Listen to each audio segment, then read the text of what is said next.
Hello students, आज हम देखेंगे द्वि खाता पद्धति के अंतर्गत अंतिम खाते किस प्रकार से बनाए जाते हैं। स्टूडेंट्स, कल हमने देखा था कि दोहरा लेखा विधि और द्वि खाता पद्धति में अंतर है। जो जनोपयोगी संस्थाएं हैं जिनका उद्देश्य सेवा करना है, लाभ कमाना नहीं है, उनके अंतिम खातों का स्वरूप जिस प्रकार से व्यापारिक संस्थाओं के लिए लाभानी खाता या लाभानी नियोजन खाता या बैलेंस शीट बनाई जाती है उससे भिन्न होता है। कल मैंने अपनी वीडियो में बताया था कि अंतिम खाते के इसके अंतर्गत हम revenue account, net revenue account, statement of receipt and expenditure on capital account और जनरल बैलेंस शीट बनाते हैं। आज हम इसका फॉर्मेट देख रहे हैं। देखिएगा, ये एक फॉर्मेट जो है वो रेवेन्यू अकाउंट का दिया गया हमें अंतिम खाते का। ये एक तरह से एग्जाम्पल हमने लिया है, ये इलेक्ट्रिसिटी कंपनी से संबंधित है। ऐसे जो है कंपनी कोई भी हो सकता है, चाहे वो गैस सप्लाई हो सकती है, चाहे वो वाटर सप्लाई हो सकती है या रेलवे हो सकता है। इनकी मदें जो है वो अलग अलग उस नाम से होंगी। हम देखेंगे कि इसके अंदर जो डेबिट साइड के अंदर जो है वो डेबिट साइड के अंदर हम कॉस्ट ऑफ जनरेशन देखेंगे। जनरेशन की जो कॉस्ट है, जैसे फ्यूल है, ऑयल है, वेस्टेज है, सैलरी ऑफ इंजीनियर्स है, एक्सेट्रा। तो हमें इसको हेड वाइज डिवाइड करेंगे। हम पहले हम कॉस्ट ऑफ जनरेशन देखेंगे, फिर हम कॉस्ट ऑफ डिस्ट्रीब्यूशन देखेंगे जिसमें salary of engineers, wages, repairs etcetera है। फिर हम पब्लिक लैंप्स देखेंगे जिसमें attendance and repairs, payments etcetera. फिर रेंट एंड टैक्सेस देखेंगे जिसमें rent payable, rent and taxes. फिर मैनेजमेंट एक्सपेंसेस में director remuneration, manager, general establishment expenses, auditors of the company, law charges लिए जाएंगे, डेप्रिसिएशन जो है वो लिया जाएगा बिल्डिंग का। और फिर स्पेशल चार्जेस जो है हमारे, वो स्पेशल चार्जेस के अंदर बैड डेट्स इसके अंतर्गत लिया जाएगा। तो डेबिट साइड के अंदर जो भी एक्सपेंडिचर है वो सारे एक्सपेंडिचर जो कि हमारे आयगत नेचर के हैं, रेवेन्यू नेचर के हैं, उनको यहाँ पर दिखा दिया जाएगा। क्रेडिट साइड के अंदर जिससे इनकम हो रही है, इसके अंदर इनकम, इलेक्ट्रिसिटी कंपनी है तो क्या करेगी, sale of energy for light होगा, sale of energy of power होगा, sale of energy under special contracts होंगे, पब्लिक लाइट्स है, मीटर रेंट है, अदर आइटम्स में मिसलेनियस रिसीव्ड है, सेल ऑफ एशेस है, receive from distribution, disconnection fees है।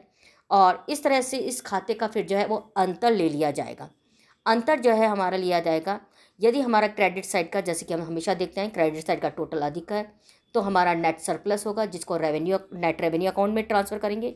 और यदि डेबिट साइड का टोटल अधिक है तो हमारा डेफिशिएट होगा जिसे भी हम नेट रेवेन्यू अकाउंट में ट्रांसफ़र करेंगे। तो इस प्रकार से जो हम लाभानी खाता बनाते हैं उस लाभानी खाते के अंदर जिस प्रकार से डेबिट साइड में समस्त एक्सपेंडिचर को और क्रेडिट साइड में समस्त इनकम को दिखाया जाता है, उसी प्रकार से हमने ये रेवेन्यू अकाउंट प्रिपेयर किया है।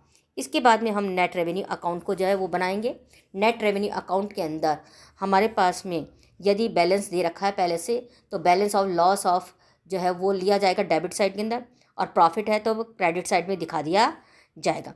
इसके बाद में जो है हम डेबिट साइड में दिखाएंगे net operating deficit as per revenue account. यदि हमारा डेफिशिएट है तो डेबिट साइड में दिखाएंगे, और यदि जो है हमारा सरप्लस है तो उसको जो है नेट ऑपरेटिंग सरप्लस जो है उसको क्रेडिट साइड के अंदर दिखा दिया जाएगा।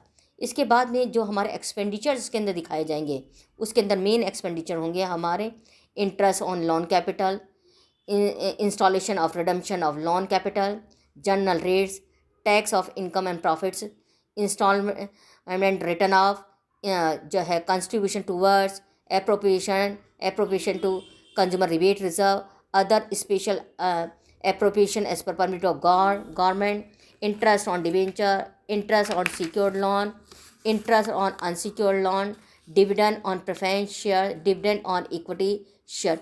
इस तरह की जो विभिन्न हमारे नियोजन से संबंधित मदें हैं वो इसके अंदर दिखा दी जाएंगी। क्रेडिट साइड के अंदर हमने पहले बैलेंस ले लिया, उसके बाद में नेट रेवेन्यू अकाउंट का सरप्लस को दे लिया है, और इसके अतिरिक्त कोई अदर रिसिप्ट हमारे को दे रखी है जो कि नॉन ऑपरेटिंग, जैसे रेंट है, outgoing not otherwise provided transfer fees etcetera है, उसको भी यहाँ पर दिखा दिया जाएगा। इसके बाद इस खाते का जो है वो बैलेंस ले निकाला जाएगा, और इस खाते के बैलेंस को जो है वो हम इसको ट्रांसफ़र करेंगे जनरल बैलेंस शीट के अंदर जो है हमारा वो इसके अंदर ट्रांसफ़र कर दिया जाएगा। लेकिन जनरल बैलेंस शीट बनाने से पहले अब इसके अंदर हम बनाएंगे बैलेंस शीट। बैलेंस शीट का जैसे कि मैंने आपको बताया था कल के वीडियो में कि हम यहाँ बैलेंस शीट को 2 भागों में विभाजित करेंगे। जो हमारी पूंजीगत जो है हमारे व्यय और आय है उनसे संबंधित हम खाता बनाएंगे जिसका नाम होगा statement showing received and expenditure on capital account. और इसके अतिरिक्त जो अन्य मदे हैं उनके लिए हम जनरल बैलेंस शीट बनाएंगे। इसका फॉर्मेट देखिएगा थोड़ा सा भिन्न है स्टूडेंट। अभी तक जो है हम देखते आते थे कि एक पर्टिकुलर्स का कॉलम है, एक अमाउंट का कॉलम है।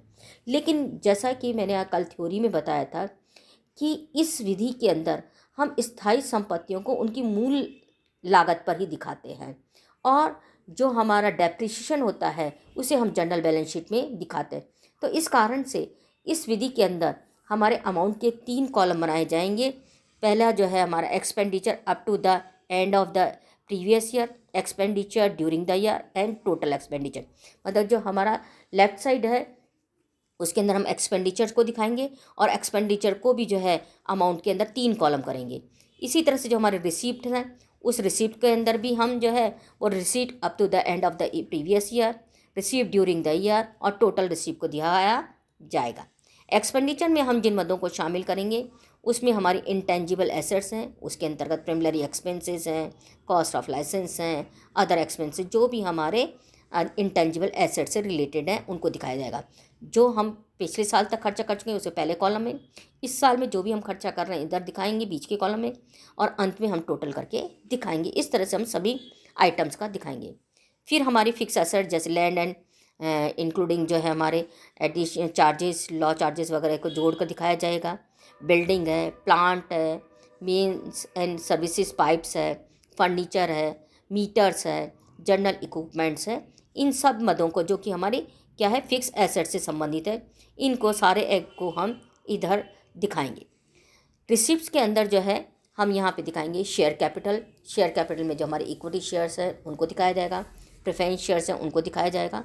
फिर कैपिटल रिजर्व में आ जाएगा हमारा फोरफिटेड शेयर्स अकाउंट है, सिक्योरिटी प्रीमियम अकाउंट है एंड अदर रिजर्व्स है। लॉन जो कैपिटल है उसके अंदर हम जो हमारे डिबेंचर्स और अनसिक्योर्ड लॉन्स एंड एडवांसेस हैं उन्हें दिखाया जाएगा। इसके बाद में जो है इस खाते का हम क्या करेंगे बैलेंस निकाल लेंगे और हमारा यदि रिसीप्ट साइड का टोटल ज़्यादा है तो हम उसे जो है जनरल बैलेंस शीट के अंदर लायबिलिटी साइड में ले जाएंगे और यदि एक्सपेंडिचर साइड का टोटल ज़्यादा है तो जनरल बैलेंस शीट के एसेट साइड के अंदर हम दिखाएंगे। इसके बाद में इस फॉर्मेट के अंदर हम नेक्स्ट बनाएंगे फॉर्मेट हमारा जनरल बैलेंस शीट, मतलब इस चिट्ठे का दूसरा भाग। इस चिट्ठे के दूसरे भाग में जो लायबिलिटीज साइड है हमारा उसके अंदर अमाउंट और जो है फिगर फॉर प्रीवियस ईयर यदि दिया जाए तो इसको बना देंगे हम। एसेट्स साइड के अंदर अमाउंट ये दिखा दिया जाएगा।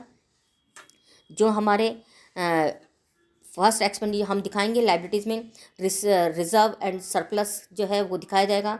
स्पेशल अपॉर्चनमेंट दिखाया जाएगा। Balance of net revenue account दिखाया जाएगा। डेप्रीशिएशन फंड हमने देखा है ऊपर संपत्ति को मूल लागत पे दिखाएंगे और जो डेप्रीशिएशन होगा वो डेप्रीशिएशन फंड हम यहाँ पे दिखाएंगे। करंट लायबिलिटीज़ हैं एंड प्रोविजंस हैं।